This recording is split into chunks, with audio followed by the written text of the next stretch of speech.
Welcome to GS Chaitanya classes. GS Chaitanya classes की road series का आज है लेक्चर नंबर 4 और लेक्चर नंबर 4 को स्टार्ट करने से पहले हम लोग सबसे पहले जो प्रीवियस के 3 लेक्चर थे उस पर रिवीजन करेंगे। प्रीवियस के 3 लेक्चर में सबसे पहला लेक्चर था व्हाट इज सेल।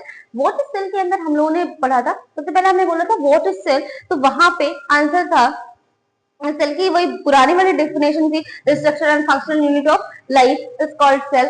फिर हमने बोला था कि ऑर्गेनिज्म कैसे बनता है, तो हमने बोला सेल, बहुत सारी सेल एक साथ आती है तो टिश्यू बनाता है, टिश्यू बनाती है, बहुत सारे टिश्यू जब एक साथ आते हैं तो ऑर्गन बनाते हैं, और बहुत सारे ऑर्गन जब एक साथ आ जाते हैं तो ऑर्गन सिस्टम बनाते हैं, और बहुत सारे ऑर्गन सिस्टम जब एक साथ आ जाते हैं तो ऑर्गेनिज्म फॉर्म करते हैं। ये हमारा पहला लेक्चर, बहुत छोटा सा लेक्चर है।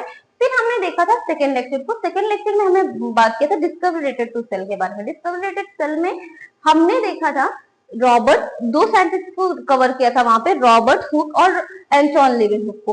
रॉबर्ट हुक ने डिस्कवरी की है डेड सेल की, और फिर इसके बाद एंटोन लिविंगहुक ने डिस्कवरी की है लिविंग सेल की। फिर हम नेक्स्ट में आए थे, जो थर्ड लेक्चर है वो डिस्कवरी रिलेटेड सेल का सेकेंड पार्ट है, जिसके अंदर हमने who discovered nucleus and protoplasm की बात की थी, और फिर इसके बाद हम बात की थी सेल थ्योरी की।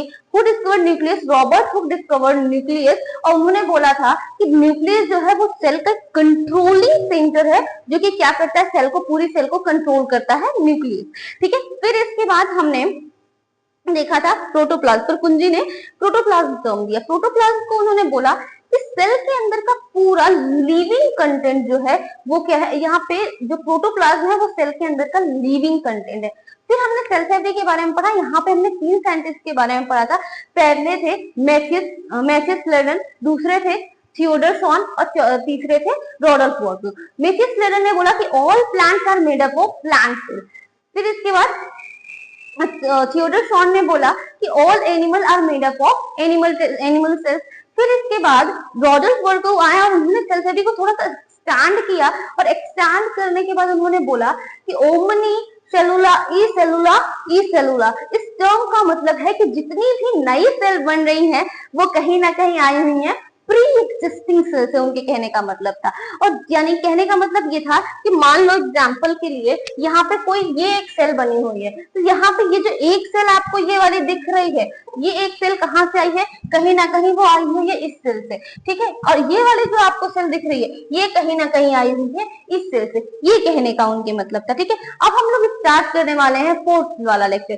फोर्थ लेक्चर को स्टार्ट करने से पहले हम आपको बता दें कि हमने पहले ही आपको बता रखा है कि जितने भी लिविंग ऑर्गेनिज्म हैं वो कहीं ना कहीं क्या शो करते हैं, वैरायटी शो करते हैं। चाहे वो किसी भी फॉर्म में वैरायटी शो करें, चाहे वो सेल नंबर के फॉर्म में शो करें, चाहे वो शो करें शेप के फॉर्म में, चाहे वो साइज के फॉर्म में शो करें। तो अभी हम लोग देखने वाले हैं कि कैसे लिविंग ऑर्गेनिज्म या जितने भी ऑर्गेनिज्म हैं वो कैसे वैरायटी शो करते हैं सेल नंबर के फॉर्म में। ठीक है।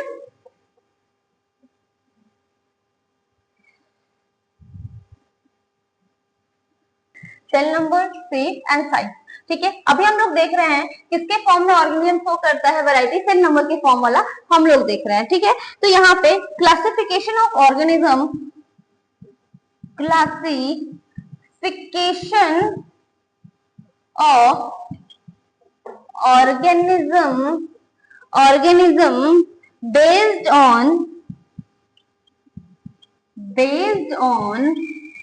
cell composition। अब यहाँ पे करने वाले हैं किसके बारे में, सेल नंबर। कैसे सेल नंबर से हमारा ऑर्गेनिज्म वैरी करता है, सेल नंबर के फॉर्म में हमारे जितने भी ऑर्गेनिज्म है कैसे वैरायटी शो करते हैं। तो यहाँ पे हमने बोला classification of organism based on the cell composition. तो सबसे पहले ये 2 टाइप में वैरायटी शो करते हैं। एक होता है यूनिसेलुलर और दूसरे को बोलते हैं मल्टीसेलुलर ऑर्गेनिज्म। ठीक है। सबसे पहले जो यूनिसेलुलर ऑर्गेनिज्म है उसको देखते हैं। तो कोई भी ऑर्गेनिज्म अगर बना हुआ है एक सेल से, यानी organism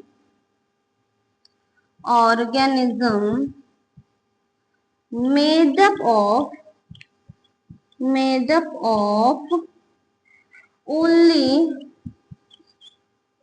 one cell, is called unicellular organism, या फिर इसको हम बोलते हैं सिंगल सेल्ड। ठीक है। दूसरा आता है multi cellular organism. Multi cellular कब बोलते हैं? जब कोई ऑर्गेनिज्म एक से ज्यादा सेल से बना होता है, यानी कि organism are made up of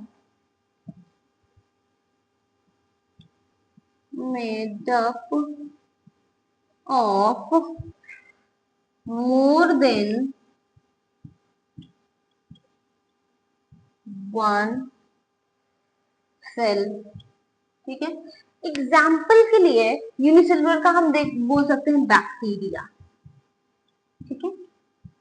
इसका हमारा हो सकता है मल्टीसेलुलर का एग्जाम्पल लाइक प्लांट, या फिर हो सकते हैं एनिमल।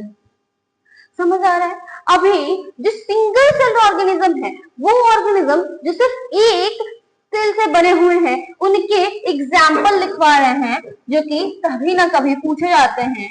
यूनिसेलुलर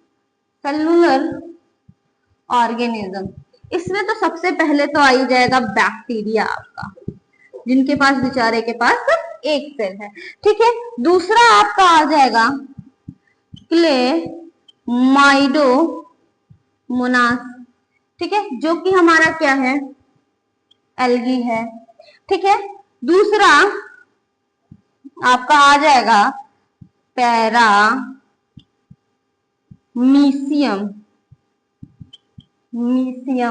ठीक है। फिर आ जाएगा ईस्ट, जो केक में बड़ा चाव से पड़ता है। ठीक है। फिर आ जाएगा युगलीना, फंगी होता है ये। ठीक है। फिर आ जाएगा आपका प्लाज्मोडियम। ये सब क्या होते हैं? ये सब होते हैं यूनिसेलुलर ऑर्गेनिज्म, जिन बेचारों के पास सिर्फ एक सेल होती है। फिर आ गया फिर दूसरा आता है multi cellular organism. Multi cellular organism में कौन आता है? प्लांट या फिर एनिमल। इनके पास क्या होती है? बहुत सारी सेल होती है।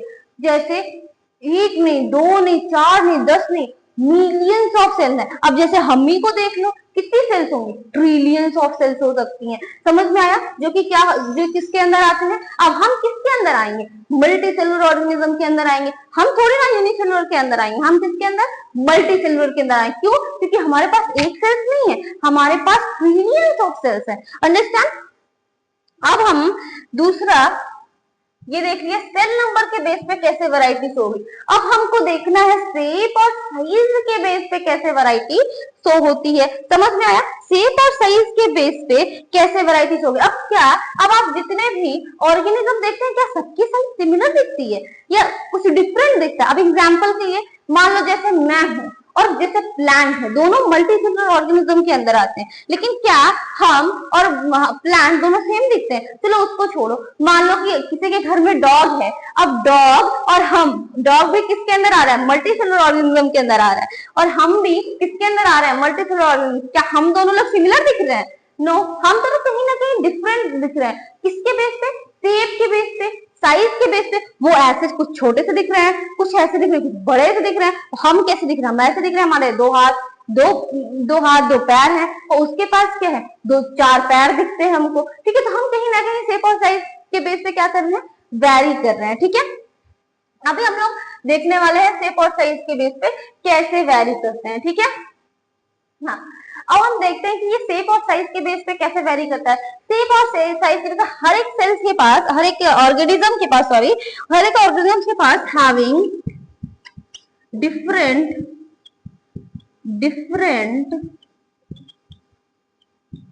Shape and size. ठीक है।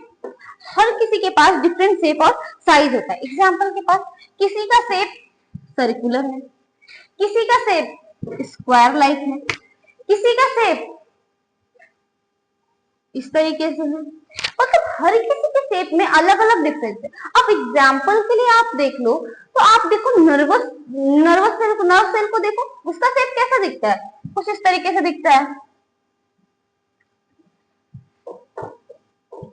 कुछ इस तरीके से दिख रहा है नर्व सेल का, ठीक है, ठीक है, ऐसे दिखता है। यहाँ पे ब्रांच होती है, ऐसे उसके ब्रांचेस दिख रहे होते हैं, ऐसे यहाँ पे माइलिनेटेड शीट लगी होती है, जहां पे नहीं लगी तो उसको हम नॉन माइलिनेटेड बोलते हैं। तो इसका स्ट्रक्चर कैसा है, इसका स्ट्रक्चर डिफरेंट दिख रहा है कि नहीं दिख रहा है, कैसा स्ट्रक्चर दिख रहा है, ब्रांच स्ट्रक्चर दिख रहा है, लॉन्ग स्ट्रक्चर दिख रहा है। वही आप जरा सा स्पर्म सेल को देखो, स्पर्म सेल कुछ इस तरीके से दिख रही होती है आपको, इस तरीके से। तो ये क्या है, इनका शेप कैसा है, अलग है, इनका साइज कैसा है, अलग है। तो number of cell, number of जो ऑर्गेनिज्म है, जो ऑर्गेनिज्म है वो क्या कर रहे हैं, कहीं ना कहीं वो सेल के बेस पे, शेप के बेस पे, साइज के बेस पे क्या दिख रहे हैं, हमको डिफरेंट दिख रहे हैं। उनका शेप और साइज कैसा दिख रहा है, डिफरेंट दिख रहा है। नंबर ऑफ सेल कैसे, नंबर ऑफ सेल के बेस पे क्या दिख रहा है, वो डिफरेंट दिख रहे हैं, वैरायटी शो कर रहे हैं। समझ में आया, ये हम देख रहे हैं। अब एग्जाम्पल के लिए एक आपके एनसीईआरटी में गिवन है, ठीक है, स्मॉल, ये इंपॉर्टेंट भी है, स्मॉलेस्ट लिविंग सेल कौन सी है, smallest living cell. Smallest living cell के अंदर सबसे पहले आ जाता है माइकोप्लाज्म, माइकोप्लाज्म, इसको हम शॉर्ट में ना पीपीएलओ बोलते प्लूरो प्लूरो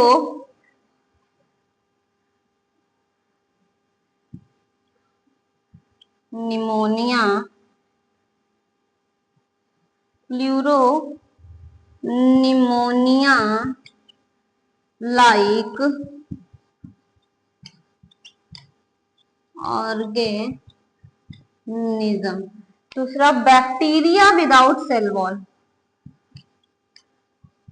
बैक्टीरिया जो कि होता है विदाउट सेल वॉल, ठीक है। एक ये हो गया, एक हो गया, ये क्या है, स्मॉलेस्ट लिविंग सेल है, छोटे से होते हैं, ठीक है। दूसरा आपका आ जा रहा है लार्जेस्ट, कौन सा होता है फिर, यानी स्मॉलेस्ट ये है तो लार्जेस्ट कौन सा होगा फिर, तो लार्जेस्ट लिविंग सेल के अंदर आता है लार्जेस्ट लिविंग